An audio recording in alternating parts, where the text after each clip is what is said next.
मैं आप सभी दर्शकों का अपने चैनल फोल्ड इंग्लिश पर हार्दिक स्वागत करता हूं। आज आप लोग इंग्लिश क्लास 10th की एक वीडियो देखने जा रहे हैं। मुझे पूरी उम्मीद है कि आपको यह वीडियो जरूर पसंद आएगी। अगर आपको यह वीडियो अच्छी लगती है तो इसे लाइक, शेयर और सब्सक्राइब करना बिल्कुल ना भूलें। तो चलिए इसी के साथ हम अपनी वीडियो शुरू करते हैं। चलिए एक बार चैप्टर के ओवरव्यू पर नजर डाल लेते हैं। इस पोएम में पोएट यह बताने की कोशिश करता है कि जब एक शेर को पिंजरे में डाल दिया जाता है और उसकी आजादी छीन ली जाती है तब उसकी हालत कैसी हो जाती है। पोएट यहाँ पर दोनों शेरों के बीच में अंतर बताने की कोशिश करता है। एक शेर तो वह है जो पिंजरे में कैद है और दूसरा शेर जो खुला हुआ जंगल में आजाद घूम रहा है और अपने असली घर यानी कि जंगल में रह रहा है। इस पोएम में पोएट ने यह मैसेज देने की कोशिश की है कि हमें जंगली जानवरों को कैद करके नहीं रखना चाहिए।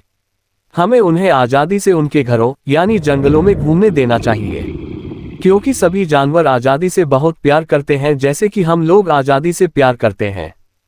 यानी कि जैसे हम लोगों को आजादी अच्छी लगती है उसी तरह जानवरों को भी आजादी अच्छी लगती है। आजादी पर केवल हमारा ही नहीं बल्कि सभी जीवों और जानवरों का भी हक होता है।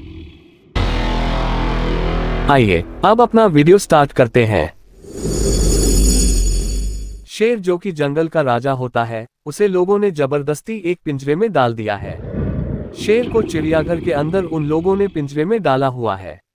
वह पिंजरा शेर का असली घर नहीं है, यानी कि वह नकली घर में कैद है और अपने गुस्से को दबाए हुए चुपचाप चक्कर लगाता रहता है। उसके शरीर पर धारियां बिल्कुल साफ साफ देखी जा सकती है। उसकी खाल की तुलना में ये धारियां कुछ डार्क कलर की हैं। शेर अपने मखमली और गद्देदार पैरों से बहुत ही शांत और चुपचाप ढंग से चक्कर लगाता रहता है, लेकिन उसका ये चलना बहुत ही कम जगह में हो पाता है। मतलब शेर के चलने के लिए वहां ज्यादा जगह नहीं है। वह अपने पिंजरे की सीमा में ही चक्कर लगाता रहता है। चिड़ियाघर में आए हुए लोगों को वह पसंद नहीं करता और उन लोगों की घूरने वाली नजरों को भी वह बिल्कुल पसंद नहीं करता है। उसका गुस्सा उसके मन में दबा पड़ा है। पोएट को इस बात का दुख है कि चिड़ियाघर उसके लिए बिल्कुल भी सही जगह नहीं है। आखिरकार शेर जंगल का निवासी होता है। उसकी असली जगह वहीं उस जंगल में है। अगर वह जंगल में होता तो वह किसी घास फूस या पेड़ के पीछे घात लगाए हुए अपने शिकार की तलाश में बैठा होता। वह अपने शिकार को पकड़ने के लिए लंबी घास में धीरे धीरे चुपचाप आगे की तरफ सरक कर जा रहा होता। शेर ऐसा इसलिए करता है ताकि उसके द्वारा शिकार को पकड़ने के लिए की गई एक्टिविटी को कोई नोटिस ना कर सके। शेर को पता होता कि उसका मनपसंद शिकार मोटा ताजा हिरन उसे कहाँ मिल सकता था। वह किसी नदी या तालाब की ओर चुपचाप आगे बढ़ता जहां दूसरे जानवर और हिरन पानी पीने के लिए आते हैं। अगर शेर जंगल में रह रहा होता तो वह कभी कभी भटककर इंसानों की बस्ती में आ जाता। वह गांव की सीमा के बाहर भटकता रहता।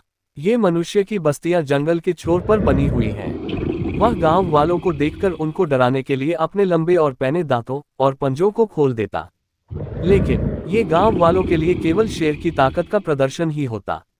मतलब शेर अपने दांत और अपने नाखून केवल गांव वालों को डराने के लिए ही दिखाता, ना कि उन्हें सचमुच में मारने के लिए।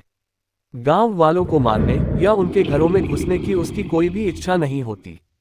पोएट ये कहने की कोशिश कर रहा है कि शेर आमतौर पर कभी भी अटैक नहीं करता और वह तब तक अटैक नहीं करता जब तक उसे पूरी तरह उकसाया ना जाए।